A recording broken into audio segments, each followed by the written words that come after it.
Ranma 1/2 has been on my radar for a while because the plot seemed right up my alley. So after finishing all 12 episodes the show currently has to offer, I decided I want to talk about it.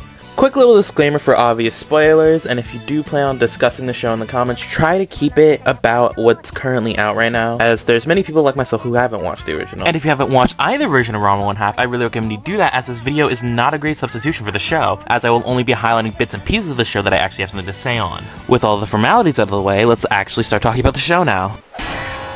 So for starters, it's pretty good. The show is silly, the characters are well written, and the animation is beautiful. I'm a real big fan of the pastel scenes, but the grass is blue and the sky is green. We been new. Though if there's one thing I could change about the show, I would take away the fan service. Their idea of censorship is just having the naturals out and just not drawing the nips. And like, don't get me wrong, I am not against some sexy girlies. Like, I watch Fairy Tail, alright? I'm just not the biggest fan of grown adults drawing 16-year-olds that way. But whatever, they're just trying to be faithful to the manga. It was a different time. I blame the industry. I guess this is a better time than ever to mention why I'm not really the biggest fan of the theme song. While it's animated wonderfully, it sounds great, and I mean this with no shade to the artist in the slightest, but she sings in this like cutesy little baby voice, and it makes it just an unfortunate skip for me. Because otherwise, this shit would have been peak! Unrelated, but I can't read Japanese. The site I watched Ranma on didn't have subtitles, and when I tried to translate it on my own, it didn't really come out right, so I just don't know what Genma is saying most of the time. Also, unrelated, what is the point of these recaps exactly? Like, I get going over the previous episodes somewhat, because if you're watching this through cable in the 90s, you might not get every single episode in order. But also, this is the age of streaming now, and this is almost exclusively on streaming sites, so that's not even really a problem. But also, most episodes don't even do that. They mainly just explain the base plot of the show, which is the arranged marriage and the water thing. I'm not really complaining though, these are really well made, and I actually want to see more of them. I should have said this sooner, but I just want to preface that all of my opinions are subject to change as the show goes on, and I'm going to wait until it reaches its completion to die on any hills. And this is not me saying, oh, I think this character should have been written to do this. That is not the case. I think these characters were written just fine. I don't expect two 16-year-olds who were forced into an arranged marriage to not resent each other at least a little bit over that fact. This is more me looking at them as if they were real people, or as if I was in either of their shoes. With that being said, the show does try to sell us on Ranma and Akane, and honestly, I just don't buy it. Like, the moments that are supposed to show us that their feelings for each other are developing feel like they come out of nowhere almost, and it's just like, I don't know, what does she see in Ranma for real? Like, if the man I was supposed to spend the rest of my life with kept listing off ways I was undesirable to him for months, I would kill myself! Now, Ranma eventually proves that he does actually give a fuck about Akane and shows up, but does that really make up for all the shit he put her through before? Personally, I don't think so. Like, you can't only show up and stand up for her when your lives or your relationship is in jeopardy. I mean, I guess you could do whatever the fuck you want when you're the main character, right? It's like that one tweet where it goes like, I'd kill for you. Okay. Well, can you start by doing the dishes for me? That's what their relationship feels like to me. Akane should be given a gun. Like, she's constantly getting stressed out by the rest of the cast, and nothing that she goes through is her fault. Like, I genuinely cannot find anything to blame her for throughout the episodes, except for maybe the bathroom incident in episode 1, but even then, Ranma deserved that fucking table to the back.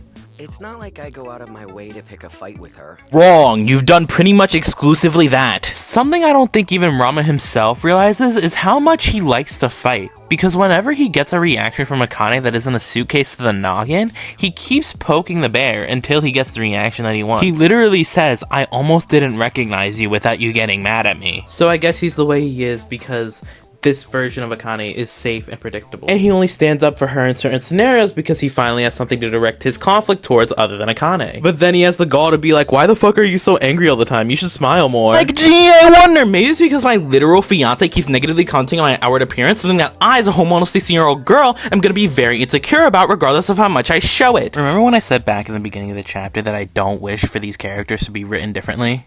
Yeah, I rescind that just a little bit. I really wish Akane did more about Ranma, because when she got a low tape of fuck! No, but seriously, when she got her shit chopped, it was supposed to be a big thing. She says she doesn't want to have anything to do with Ranma. Cutting hair is supposed to be a metaphor for letting go. Even the credits of this very episode lose their lyrics to further hammer in the point that Akane just does not rate Ranma anymore. So how do you think this scene impacted the rest of the show at large? Is it A, a turning point for Akane where she entertains Ranma less and is more cold towards him? Or is it B, a wake-up call for Ranma to fucking lock in on Akane? If this were any other show, it would have been both, but it's neither. The message of the scene falls flat in the next episode. He doesn't exactly give Akane a reason to consider either, because he spends the entirety of the next episode stressing her out. If these were real people, Ranma's relationship with Akane would have been permanently damaged by now.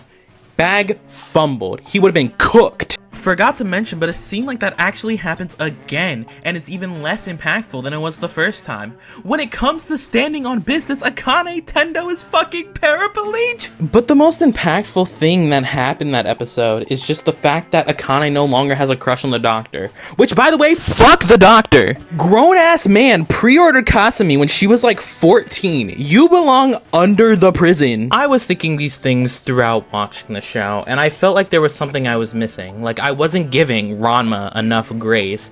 And then this scene in episode 12 just kind of confirmed all of my beliefs for me. You're not cute! You're not cute. You're not cute. Not very sexy. That's not sexy. You're not sexy. You're not sexy. You're not sexy. You're not sexy. You wield your words like aimless arrows, but you should be careful where you stand. It could be days, it could be hours, but every arrow's got to land. Schaefer James. This confirms to me that Ranma's comments do in fact get to Akane, and that the version of Ranma that Akane has an affinity for, as of right now, only really exists in her head. Now I should clear up something. Do I think Ranma is irredeemable? No. He's just a kid, he doesn't know what he's doing. Do I think Ranma and Akane's relationship is unsalvageable? No. But if I were Akane, would I want to talk to Ranma literally ever again after the shit he pulled in just the first season alone? Also, no. When you're trying to work something out with someone, you gotta ask yourself, is it worth it to deal with the person they are just to get to the person that they can be? For Akane, it's a big maybe. Ranma will have to really clean up his fucking act in season 2 for me to like actually want to see this through. You know what's crazy? I've been told that they're actually closer in this version than they were in the original. So I'm just convinced that 90s kids grew up with Ranma and Akane as actual fucking ops. Now I'm fully aware that if I were to say all the shit I said here on Twitter, I would have gone bombarded with Ryoga speech bubbles. But give me a second, I'm getting to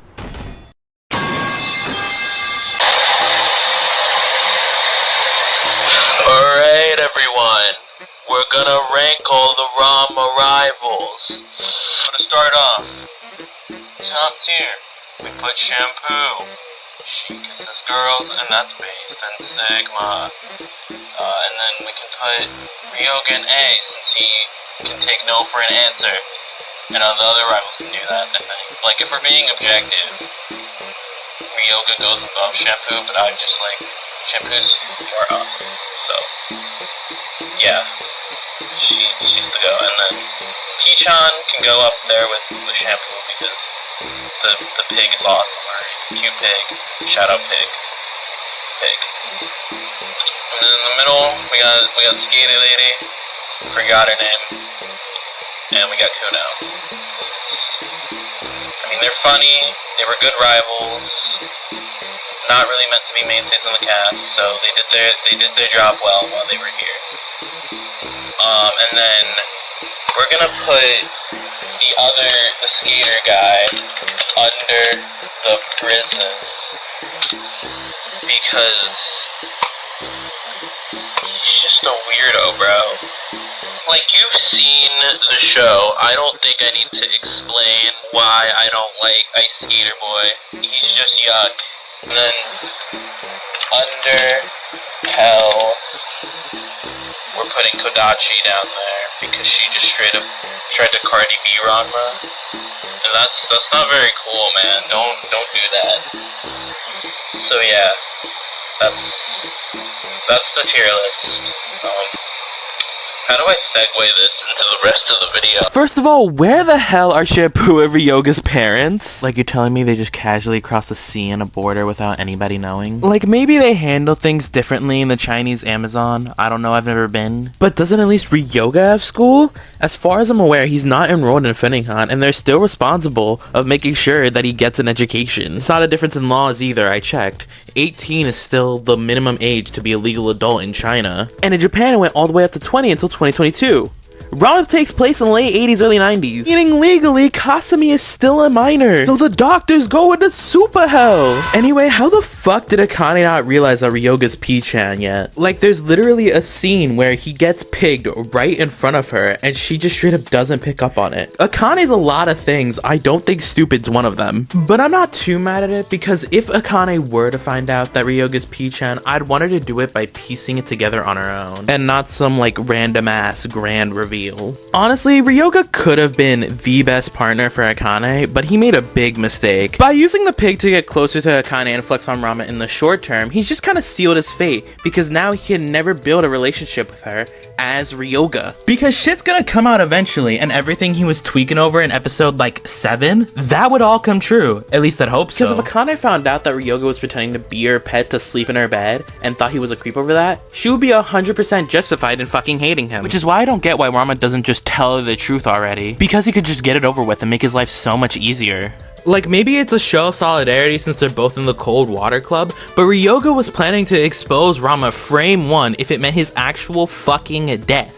That is not twin! One more thing about Ryoga is that he fully intended on just up and leaving at one point, and I have nothing but respect for that. Realizing that the girl you want you're not gonna get, and just accepting the L, moving on, instead of letting yourself get continuously hurt by that rejection, is the right thing to do. If you can't catch up to the bag, don't keep chasing it, you're just gonna run out of breath. Though as I was watching this, I was thinking, wow, what a weird way to extroduce his character and end his arc, because I didn't know that it was a fake out and he was actually going to be saved by the goat Shampoo. Speaking of which, we should talk about her.